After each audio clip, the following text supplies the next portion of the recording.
Well, good morning, guys.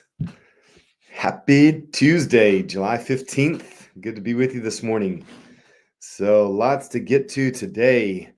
Man, as usual, right? I'm going to give you a little recap of last night's volunteer meeting, let you know what's coming up um, tonight, actually, and later this week, as far as with the campaign and how you might want to connect. And then, of course, some updates on education with Trump and the major shift that just happened. I want to make sure you're up to date on that.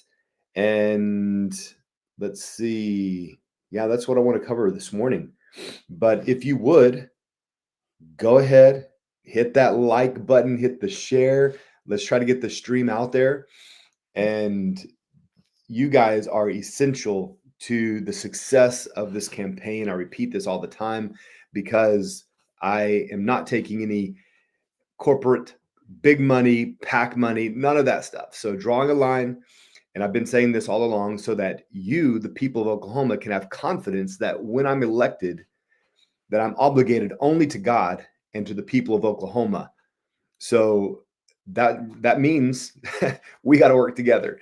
I want to represent the people, be a voice for the people, but that requires the people, you, to help me out. So we all have to work together in this. I'm going to just raise my screen up a little bit here and make this happen. So one of the simple ways you can do that is just help me get this message out there by liking and tagging someone. This is something I have to do better at, is actually tagging people in groups that you're connected with. So on your Facebook page, if you will just do the little @ sign and then type in the name of the person or organization you're connected with and that you're a part of on Facebook, it will tag them and it'll get this message on their wall so that people there will see it as well. And I'm just going to do that myself this morning. So while I'm doing it, you can do it. I'm going to find this live. Okay, so see, I'm just watching myself here on my own phone, and I'm just going to go to the comments and I'm going to just tag everyone. So yeah, I'm taking some time to do it. So you guys can do the same thing. Let's see. I'm going to just tag a couple of groups, a few people.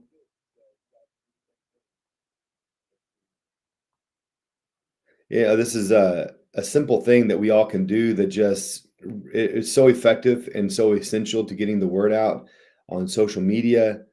And I'm just taking a few seconds to do it.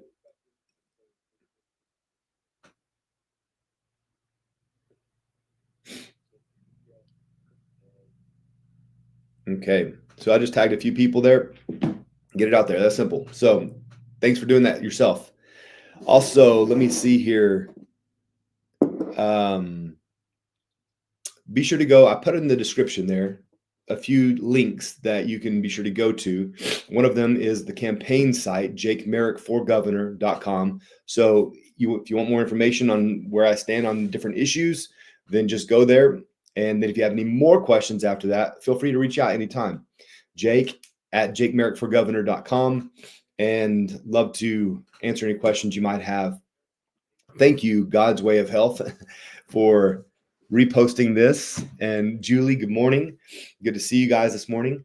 I love the title of that page, God's Way of Health, because health is a major emphasis of my campaign. It's a big priority for me personally, and I believe this is how we ultimately help recover the healthcare system, get the government out of health. Remember, and I said this last night at the volunteer meeting, remember, as we push to have a smaller, more limited government, what that means is it increases our responsibility. So before you get all fired up about let's get limited government, let's get the government out of our lives, you have to understand the implications of that. What that means is it means you have to be more engaged. I have to be more engaged. We have to be responsible for our person, for our family, for our community. And we take that responsibility on instead of handing it over to the government to manage. But that's entirely possible, and that's what freedom looks like. Okay, whenever your child grows up and you send them off on their way to enjoy their freedom, they're also going into the big bad world to take responsibility for their own lives. And sometimes they don't want to leave the nest because they don't want that freedom. They like the comfort of staying at home, of having their bills paid, of having a warm bed to sleep, and all the groceries in the cupboard, in the fridge. Like, it kind of gets spoiled to that. But a time comes when you grow up and you've got to go out and make your own way. Same thing with us. We cannot be dependent on the government. I know it can feel nice and cozy, but that is not what freedom looks or feels like. Freedom requires responsibility and duty, and therein you realize and experience the power and the grace of God on your life. When you have a big God, you can have a small government, and with the big God, you find all that He has created you to do, that He empowers you to do, that He does with you and for you.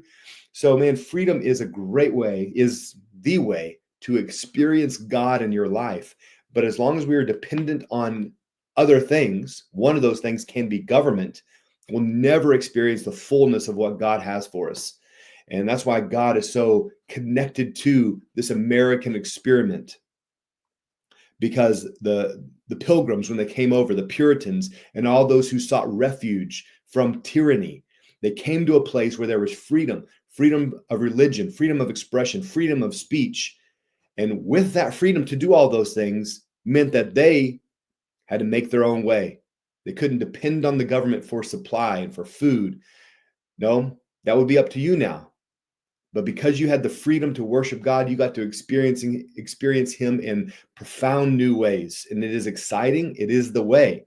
That's what I'm fighting for. I know it's what you're fighting for, but we got to do it together.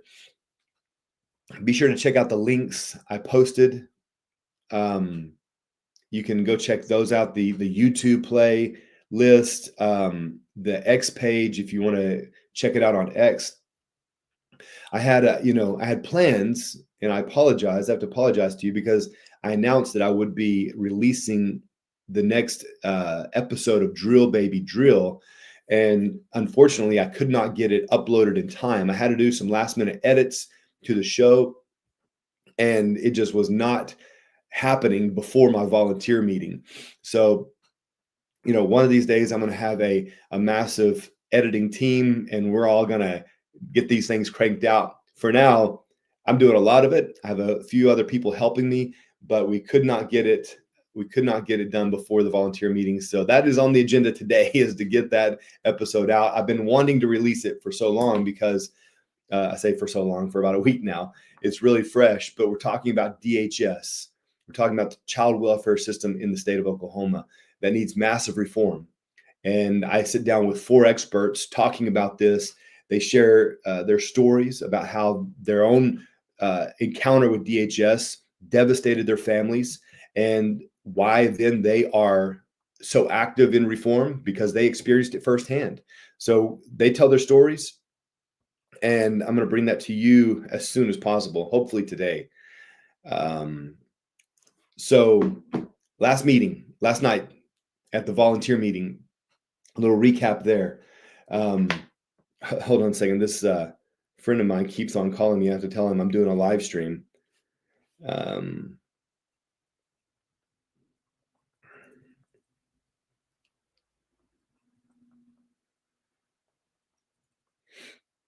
All right. He can check it out on live stream. So last night at the volunteer meeting, great turnout once again. And I recapped my platform and the areas of focus. I'll just kind of recap them for you right here. Some big areas of focus for me. And this is what you get in more detail whenever you come to one of these meetings. So I'm not going to go into as much detail right here. I'll keep it brief. But basically, health, education, property, data security, and personal property protection. So education, Huge issue. Obviously, this involves why is education such a big deal? Well, because it is about the next generation and preparing the next generation to take on this world. Okay. I don't use the terms workforce development. That's often used when we talk about education. I don't like that. It sounds a little too Marxist for me about where we're creating better workers. And honestly, I don't want to create a better, when I'm raising my kids, I'm not teaching them to be better workers, although I do promote a great work ethic in our home. My wife is the best at it because she is a good worker. We don't have a TV in our living room. We read books. We have family time. We do chores. That consumes our day. It's funny. I'll talk about this tonight with Justin Easley. I'm doing a town hall. I'll talk about that in a second. But one of the questions that came up on his page, and that has come up repeatedly because of some rumors that are being spread by some disgruntled people. One of the things that is circulating is that I don't have a good work ethic when it comes to campaigning. And for me, that just makes me chuckle. I mean, my alarm goes off at 4 o'clock every morning, and I am up hard at it. Right off the bat, I'm in prayer. I get in the Word. I set the agenda for my day, and I don't go to bed until 10 o'clock. And I that is our life. That's what we do is we work. That's what we know. That's what we teach our kids. And so I don't watch TV. I sat down the other day to watch a movie, and I spent about 30 minutes scrolling through all of the options until I finally gave up and I just went to bed. I don't know. I don't remember the last movie I watched, but I don't spend time doing that. I spend time, reading. I spend time with my kids, and I'm working on the campaign constantly. So whatever this rumor is about, I don't know how to work a campaign. Well, you're just misinformed. And so come enjoy a day with me, and we'll see how much I work. And I promise you, your mind will change on that. But we teach our children the same thing: responsibility, duty, and work. And work is a good thing. Work is a blessing. And when you realize that, work is not something you dread. It's something I look forward to every day. I look forward to getting up and going to work. I love what I do. Like they say, do what you love and you'll never work a day in your life. There's a truth to that, because doing this right here, working on my businesses, all of these things, the campaign, I love doing it. I absolutely love it. So we teach our children that, and we teach children not just how to work and work for others, but I'm teaching my kids how to be a great entrepreneur and employer. That's the mind shift I want to see happen, and the change in the way we speak about training up our children, educating our children, is teaching them to be leaders, to be entrepreneurs, business starters, employers. There's all of this great capacity and ability within our children that I want to realize, I want to pull out of them. And that, I believe, is the purpose of education. It's not to sit and teach them to be passive receivers of information, but to be critical thinkers, problem solvers, job creators, all of these things. So that's the way I teach my kids. That's the way I believe we need to teach our kids at large in the education system. And I think we can do that better now that we see this massive shift at the federal level. So this is what we recently saw Trump say.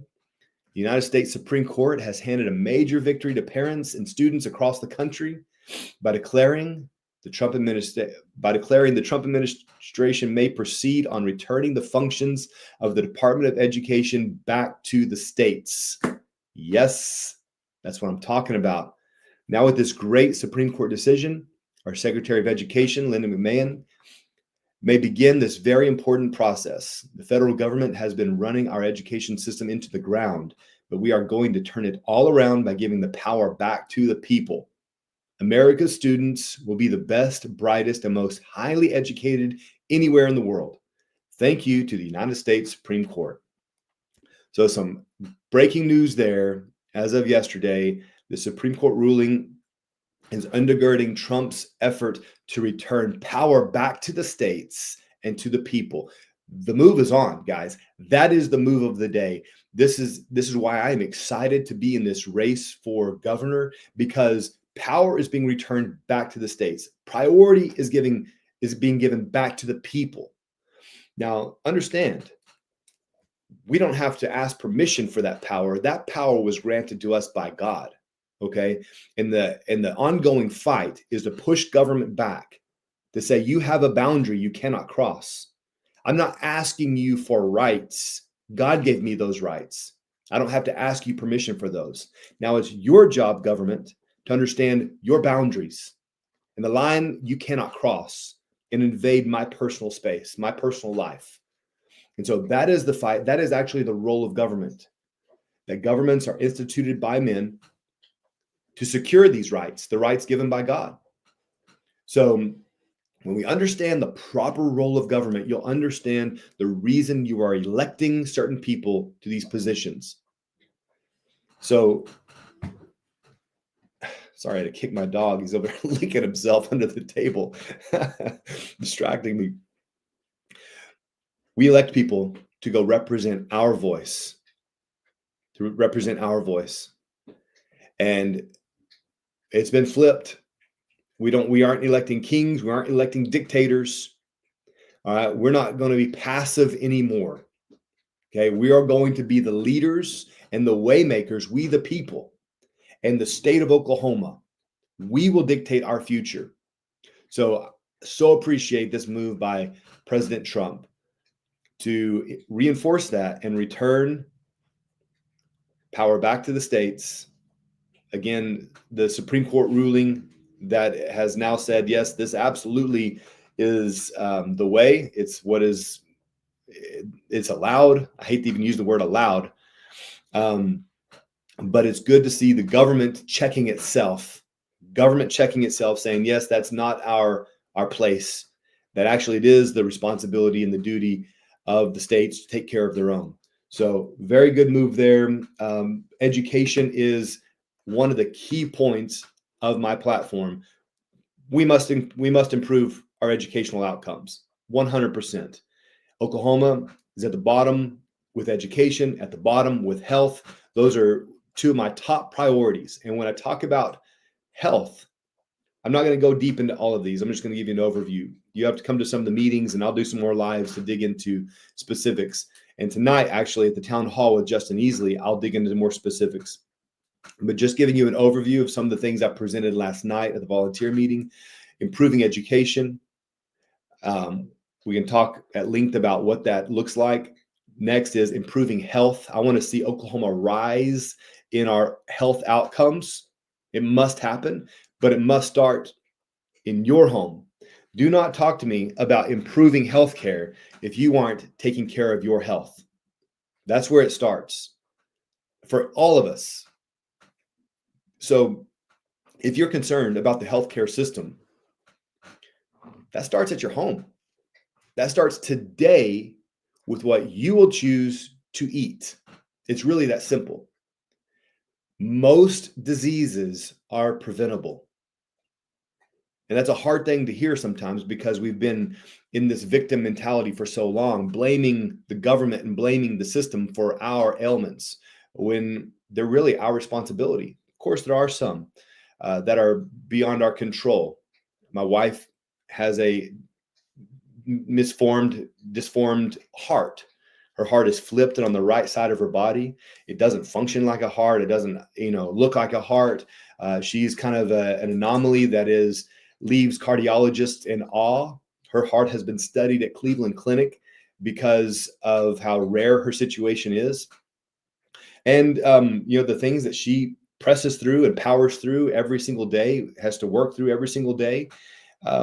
Well, a change of lifestyle helps, but that'll never fix her heart. Okay. That'll never improve her oxygen level. So we get it. There are some things that are not directly tied to your food and your daily activity. Although even with her heart She still eats right most of the time, and she still gets in daily exercise and work. She's the hardest working person I know. And yeah, I mean, that doesn't stop her. She doesn't allow that to be an excuse in her life. So healthcare starts at home. It starts with your personal decisions. And that's really when you start understanding the role of government and our personal duty and responsibility. Apply that to every area of your life, to your mental health care. Okay. How much time are you spending in prayer? How much time are you spending outside and off of the screens? These kinds of things contribute to peace, to peace. And of course, there's other things. There's many other things that contribute to dysfunction with our mental health. But I will always go to the most local source first to discover an answer and then start working our way back and to then say, after all has been attempted at the local level, what then is left for the state to handle? And I believe that's the proper way to look at every situation. There are certain areas that are the responsibility of the government, where tax dollars go. But most things, when handled at the most local level, can be dealt with. They can be dealt with. Roberta, it's so hard to be healthy. Kinda. Whenever you have the right structure in place, it gets easier. And let me just give you a little bit of coaching this morning. This is something that's near and dear to my heart, and I want to see health outcomes change in Oklahoma. The three essential that you never get away from is proper nutrition, proper sleep, proper exercise, or physical activity. If you're doing manual labor and work, probably you don't have to spend as much time in the gym, but you've got to get enough sleep and you've got to get the right nutrients in your cells. Okay. You got to eat the right things. You got to be properly hydrated. And so when those three things are in place, it deals with most issues. And it's not as hard as you think when it comes to physical activity. 30 minutes a day, I mean, some kind of taxing on your body, stress on your body, where you're power walking, you're jogging, you're doing some light weights and even some heavy weights. But there's a million different combinations to do it. There's not just one way. And here's a key thing though, is community, getting with others. And this may be one of the hardest places, Roberta, is getting with others to go on the journey with, because we are very isolated creatures these days. And we've lost what it means to have real community. But the more you can get in community and do this journey together, the easier it will be. And man, a bike is great, Roberta. And I would recommend the Assault bike. I know it sounds crazy, but it's actually just the bike with the handles that move back and forth. So you're pedaling, you're moving those back and forth. You can get your heart rate up. 20 minutes on that a day, and you get a nice workout, and you're getting a little resistance too in your upper body. So bike is amazing, but also a real bike where you go outside. It's even better. Then you get the vitamin D from the sun and you get some time out in nature. So, hey, you guys post what you guys do. What is your routine? But small shifts make a big difference in the long term. And you can read the book Atomic Habits. Atomic Habits. It's a great one on atomic referring to small, but also atomic referring to powerful. And so I love that book, Atomic Habits, talking about the significance of the small things you do. Small changes make a big difference. But I'm all over the place here. I'm talking about those essential areas that I presented last night. Rising in healthcare, rising in education, rising in data security. We're a technological age. We are in it. AI is only going to grow. We better start making significant moves here in the state of Oklahoma to protect our individual data, tomato, whatever it is. We need to protect our personal information. And so I want to make sure as governor that is a priority. And when it comes to property protection, I'm seeing the comments here. Recumbent bike for your bad back. John Boy, yeah, I think it's a great one. And Robert absolutely said, after working out in the gym for 8 years, still having a gut, I can tell you diet is as important. I would say diet is more important. If you're going to do one of the two, eat right or exercise, I would eat right all day long. That's the first step. And yeah, they say you can't outwork a poor diet. So yeah, you must be eating right, and that will then give you the fuel and the energy to actually exercise. When you eat junk, you're you get lethargic, your motivation crashes, you don't want to work out. But the more healthy you eat, all of a sudden you find this new vigor and new energy that you didn't know you had. And you depend less on caffeine and coffee, and which I'm working on, and you actually depend on the real nutrients that give you real energy. But yeah, start with your diet. Absolutely. Keep those comments coming. Appreciate you guys.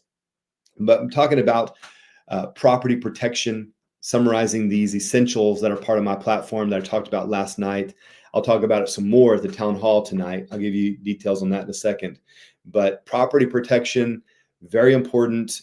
I talked about data security, improving our health outcomes, improving our education outcomes.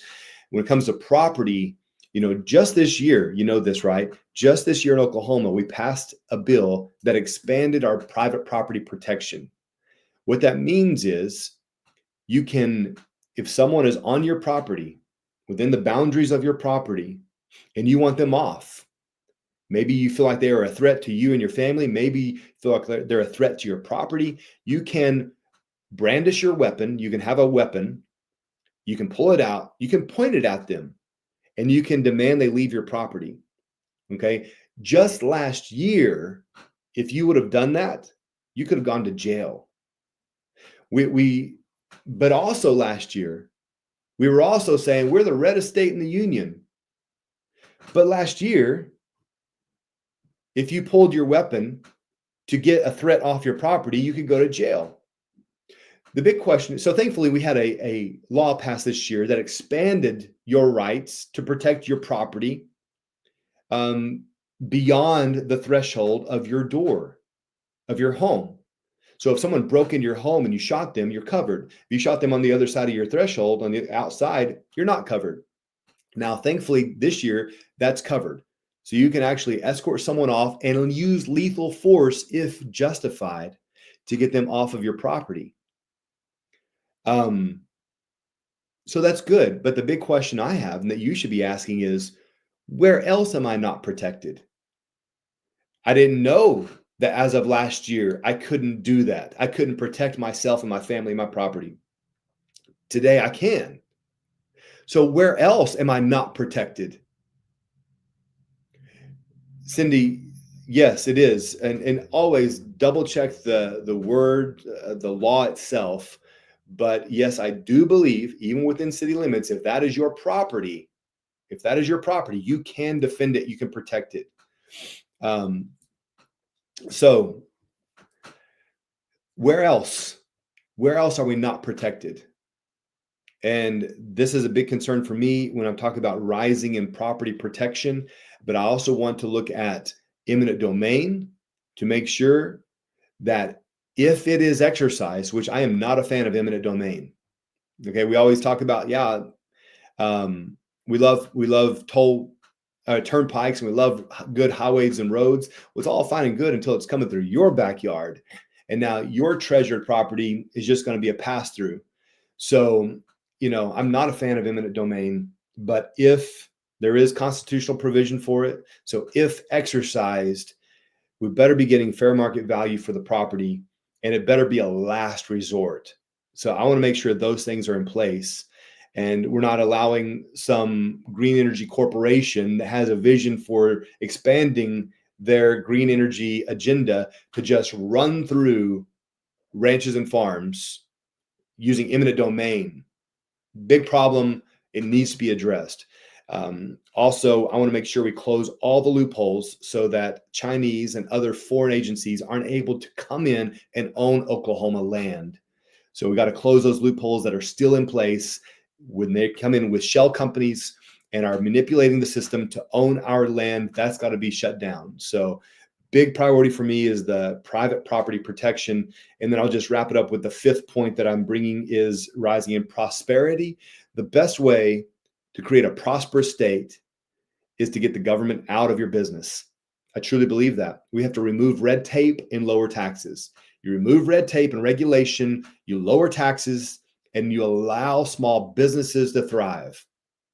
So it's not that complicated. It's not that complicated.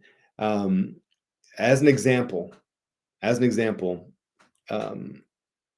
just this last year, we had a bill that gave more freedom to nurse practitioners.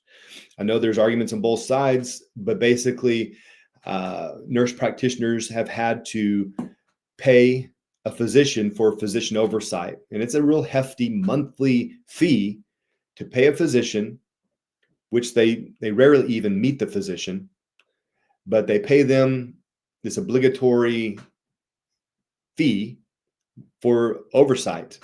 Well, that was removed after 3 years of practice. After 3 years of oversight, a nurse practitioner can now move out on his or her own.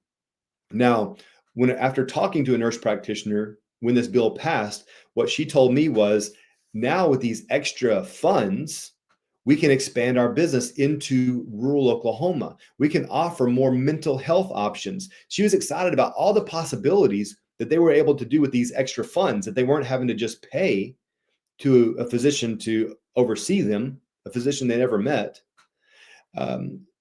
They would still stay within the scope of their practice, but they were able now to invest back into their business. So I thought that was a great example of when you remove, when you put more money back into the hands of business owners, they invest in their businesses. And then they are working creatively to solve problems. So, man, that is the solution to most of our issues, is giving people their freedom back. I know it's crazy to say, but whenever they're able to keep their own money, business owners invest in their business and in their people because they want to do. That's why they're in business most of the time. So I'm just checking out some comments there. When I talk about rising in prosperity, that's where I start, is removing red tape and reducing taxes. So I got a question here. Are you in support of property owners putting huge wind turbines on their land with less regulations? I feel these protections help corporations more than they do regular citizens. I totally agree. You know, the conflict here with the wind turbines, with solar farms, is when we talk about property rights, does a property owner have the right to do on their land what they want to do? Yes, they do, within certain limitations. So we need setbacks. This is something that the legislature tried to do but failed at this year, is to get proper setbacks in place, which saying if you're going to put a wind turbine on, you can't just put it on your fence line right next to your neighbor who doesn't want it. I mean, this now is going to impact their property value. There are real concerns about the material on the blades sloughing off. And where does that go onto your neighbor's property? How does the vibration and the sound from these windmills impact your property, your neighbor? So all of those have to be considered, and proper setbacks have to be put in place. They were not accomplished this year. That needs to be done. We want to make sure that, hey, if you want a wind turbine on your property, I don't believe in them. I think they're a hoax. I think that they're not green. I got wind turbines I can see right now looking out my window, and I can also see the oil leaking out of their casing, their gearbox. I mean, I can see it right now, the oil leaking out. So I'm saying, how much oil is being used and wasted and leaking on the land? You know, there's so many environmental impacts from these green energy solutions. And then I'm not even sure if they are efficient producing enough energy. And if they are, where is that energy going? Because the reports I'm hearing is that we're shipping them out of state. So how is this actually benefiting Oklahoma? I think it's benefiting the corporations who are using federal and state subsidies to set them in place. And then the energy that's produced is being shipped out of state too. So yeah, it doesn't make sense. It doesn't make sense. But I don't agree with a lot of things my neighbor puts on their property now. You know, the kind of house, the kind of barn, whatever it may, their yard decorations.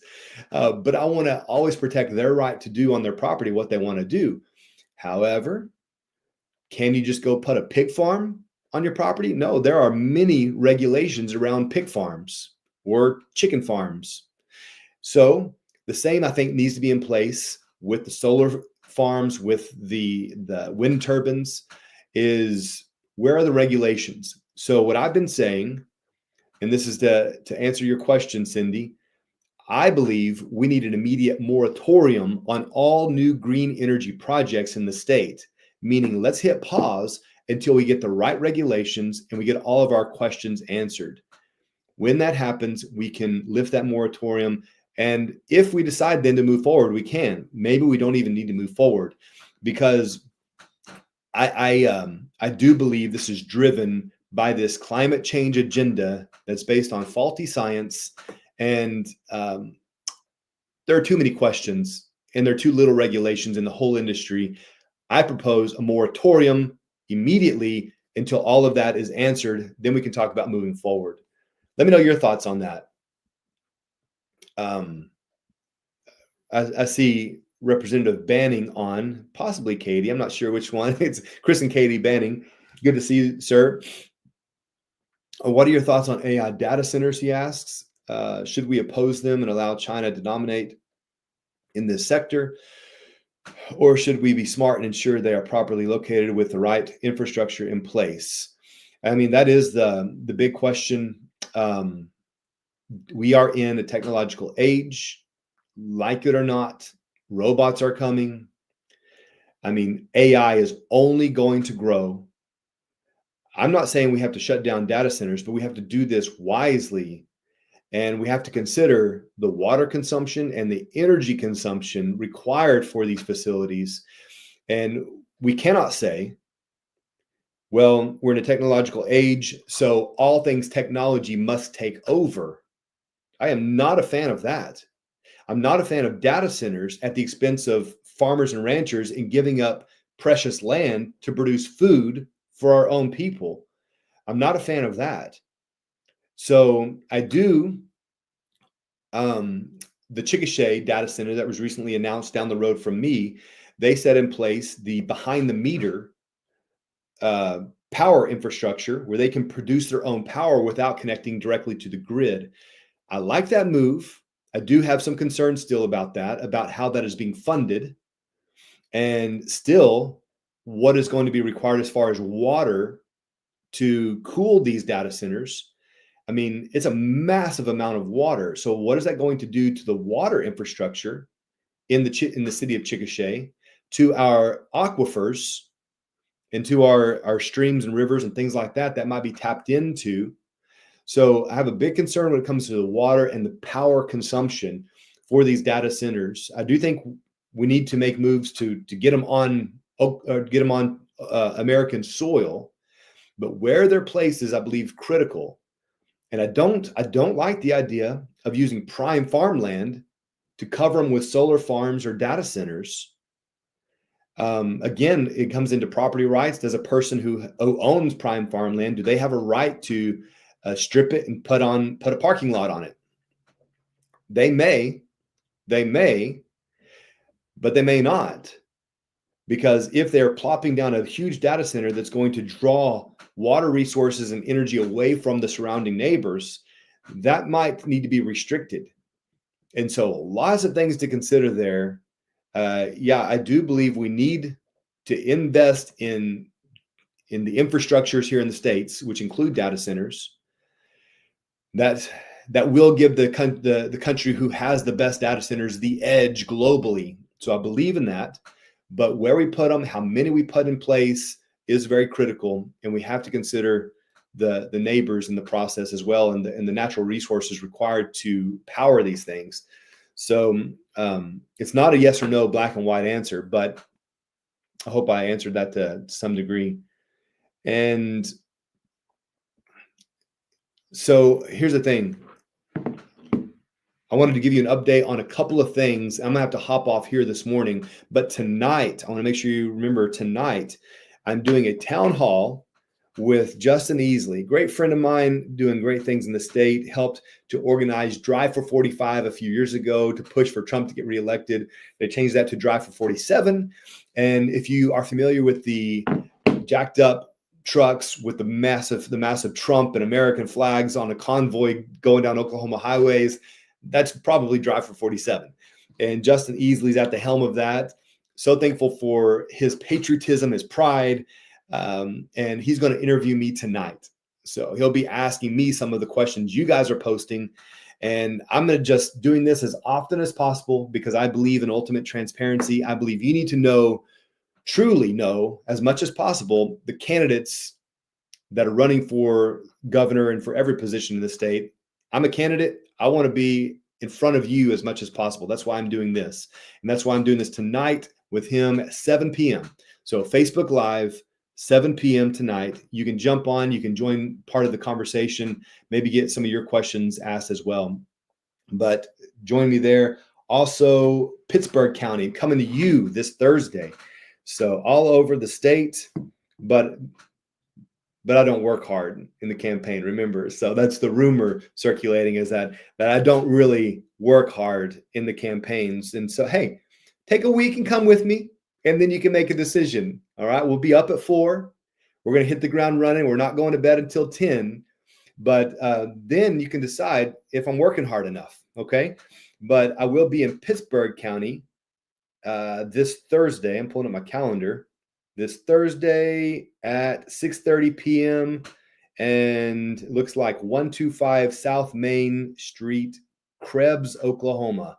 I'll be in Krebs, Oklahoma. Looking forward to that. We got these upcoming Oklahoma Rising events that we're pumped about. And the next one, the first actual one, is going to be September 6th in Chickasha, Oklahoma. So you can put that on your calendar. We need to just rally. We're going to hit Grady County hard and all the surrounding areas. We're going to have a massive event September 6th in Chickasha. Then we're going to replicate that across the state. So big push for the whole year. I mean, working the whole year. But thank you guys for jumping on. I really appreciate you. If you have any additional questions, send it to me, Jake, at jakemerrickforgovernor.com. You go to jakemerrickforgovernor.com and check out my platform. Let's see. I think I've covered everything. If you have any other questions, just send it to me. I'll be doing this again tomorrow and then tonight, 7 p.m. So I will see you there. God bless you guys.